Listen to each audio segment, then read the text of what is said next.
আর এই মুহূর্তে যে খবরের দিকে নজর রাখবো, সংসদে সংবিধান নিয়ে আলোচনায় আদানি প্রসঙ্গে রাহুলের নিশানায় কেন্দ্র। বন্দর, বিমানবন্দর সব দিয়ে দেওয়া হচ্ছে আদানিকে, এমনটাই দাবি করেছেন রাহুল গান্ধী।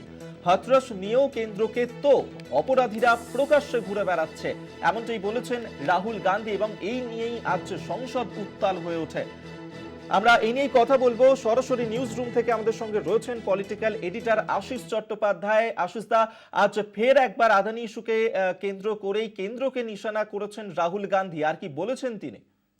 দেখো অভিক, খুবই গুরুত্বপূর্ণ বক্তৃতা হিসেবে ধরা হচ্ছে রাহুলের এই বক্তৃতা। সেই বক্তৃতায় তিনি কি কি বলেছেন সেই ব্যাপারে যাবার আগে তিনি কি বলেননি সেই ব্যাপারটা আমি একটুখানি তোমাকে বলতে চাই, কলকাতা টিভির দর্শকদের বলতে চাই। দেখো, গতকাল থেকেই যে খবরটা ভারতের রাজনীতিতে খুব বড় হয়ে গেছে সেটা হচ্ছে এক দেশ এক ভোটের যে প্রস্তাব, রামনাথ কোবিন্দের যে রিপোর্ট তার ভিত্তিতে প্রস্তাব, সেটা কেন্দ্রীয় ক্যাবিনেটে পাস হয়েছে এবং এরপরে সেটা সংসদে আসার প্রক্রিয়ার মধ্যে রয়েছে। আমরা দেখেছি এর আগে মুখ্যমন্ত্রী মমতা বন্দ্যোপাধ্যায় এটিকে সংবিধানের যুক্তরাষ্ট্রীয় কাঠামোর ওপরে হামলা বলে তীব্র আক্রমণ শানিয়েছেন, কিন্তু আজকে রাহুল গান্ধীর গোটা বক্তৃতায় কখনো গুরুত্বের সঙ্গে এই বিষয়টি উঠে এলো না। বলা যেতে পারে রাহুল গান্ধী অনেক কিছুই বললেন যে কথাগুলো সাধারণত তিনি বলে থাকেন, বারবার বলে থাকেন। নতুন কথা খুব একটা রাহুল গান্ধীর আজকের বক্তৃতায় ছিল না, কিন্তু ওয়ান নেশন ওয়ান ইলেকশন নিয়ে রাহুল গান্ধী কেন নীরব, এই কথাটা আজকে নিশ্চয়ই রাজনৈতিক বিশেষজ্ঞদের মধ্যে প্রশ্ন হয়ে দেখা দিচ্ছে। এখন আমি যখন কথা বলছিলাম, একজন সাংবাদিক বলছিলেন হয়তো ভুলে গেছেন, বা যারা ড্রাফট করে দিয়েছেন তারা হয়তো ভুলে গেছেন, কিন্তু তারপরে আরও খুঁটিয়ে দেখতে গিয়ে দেখা গেল যে বেলা 1টার কিছু পরে তৃণমূলের সাংসদ কীর্তি আজাদ তিনি বক্তৃতা করেন এবং তৃণমূলের ওই সাংসদ ওয়ান নেশন ওয়ান ইলেকশনের বিরুদ্ধে তীব্র আক্রমণ শানান। যে ভাষায়, যে লাইনে মমতা বন্দ্যোপাধ্যায় সেই বিরোধিতা করেছিলেন ওয়ান নেশন ওয়ান ইলেকশন প্রস্তাবের, সেই ভাষাতে কীর্তি আজাদ সংসদের ফ্লোরে দাঁড়িয়ে তীব্র আক্রমণ চালান। এর খানিকটা পরে 30-40 মিনিট পরে রাহুল গান্ধী বলতে উঠে ভুলে যাবেন, এই তত্ত্বটা ঠিক মেনে নিতে পারা গেল না। স্বভাবতই প্রশ্ন উঠছে, ওয়ান নেশন ওয়ান ইলেকশন নিয়ে যে বিরোধিতা মমতা বন্দ্যোপাধ্যায় বা বিরোধীদের একাংশের রয়েছে, রাহুলের কি ততটা বিরোধিতা নেই? এই প্রশ্ন রেখেই রাহুল যা বলেছেন সেই প্রসঙ্গে আসা যেতে পারে।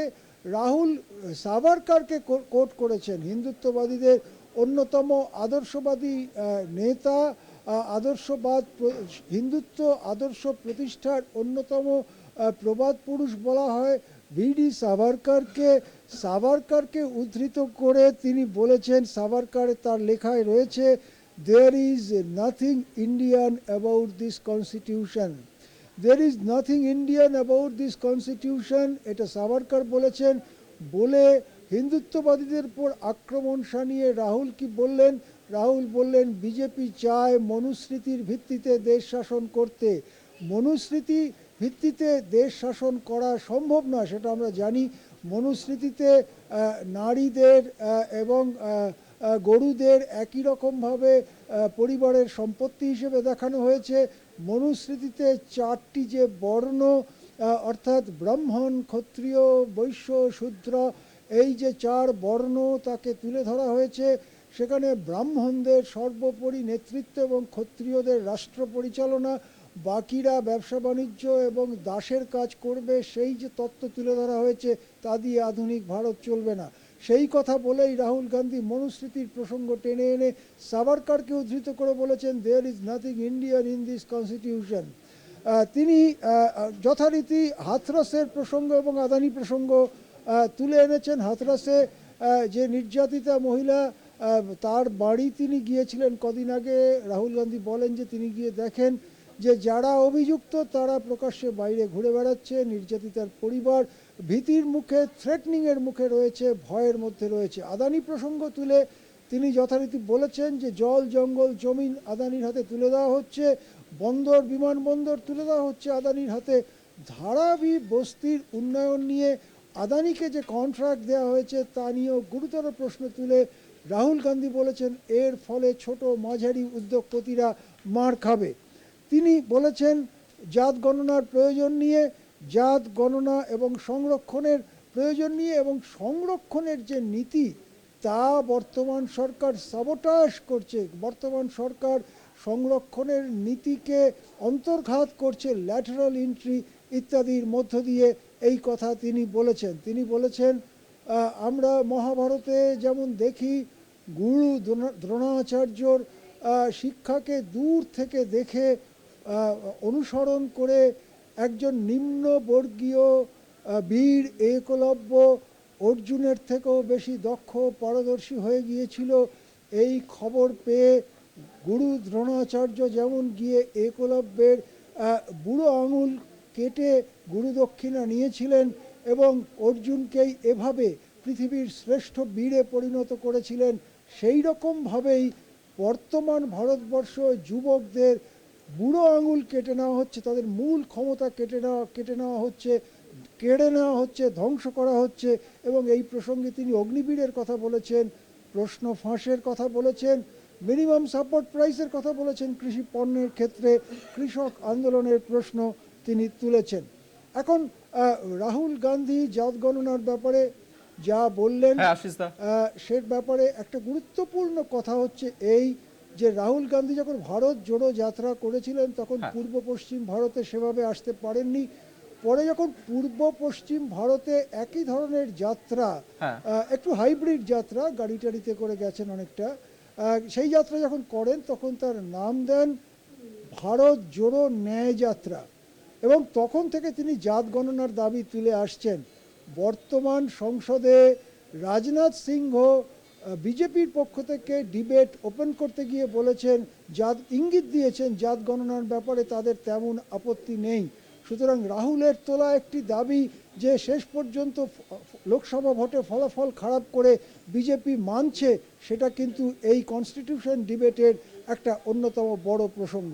অভিক, ধন্যবাদ আপনাকে। পলিটিক্যাল এডিটর আশিস চট্টোপাধ্যায়ের সঙ্গে কথা বললাম আমরা।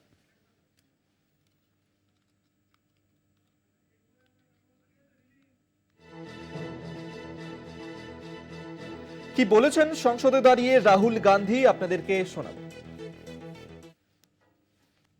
कुछ दिन पहले मैं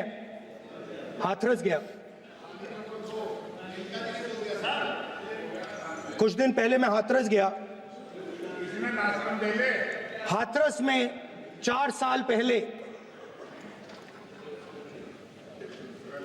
एक लड़की का बलात्कार होता है, गैंग रेप होता है, 3-4 लोग गैंग रेप करते हैं। मैं 2-3 दिन पहले उस लड़की के परिवार के घर में गया।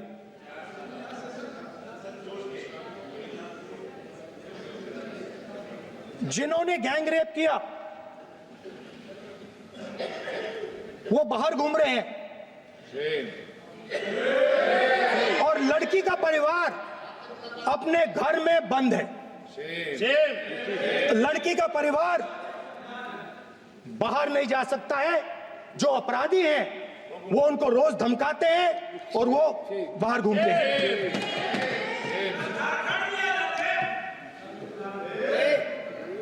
परिवार ने मुझे बताया कि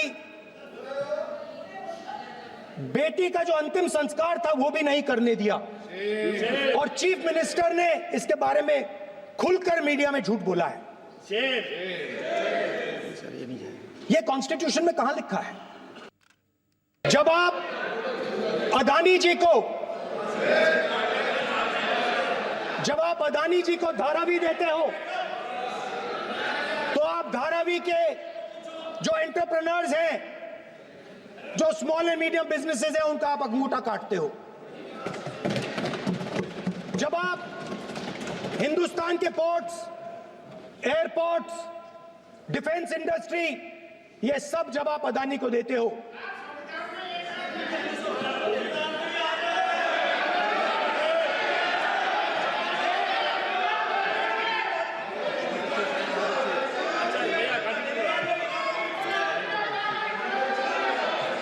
हिंदुस्तान के सारे जो फेयर प्ले बिजनेसेस हैं, जो ईमानदारी से काम करते हैं, आप उन सब का अंगूठा काटते हो जब आप अदानी की मदद करते हो।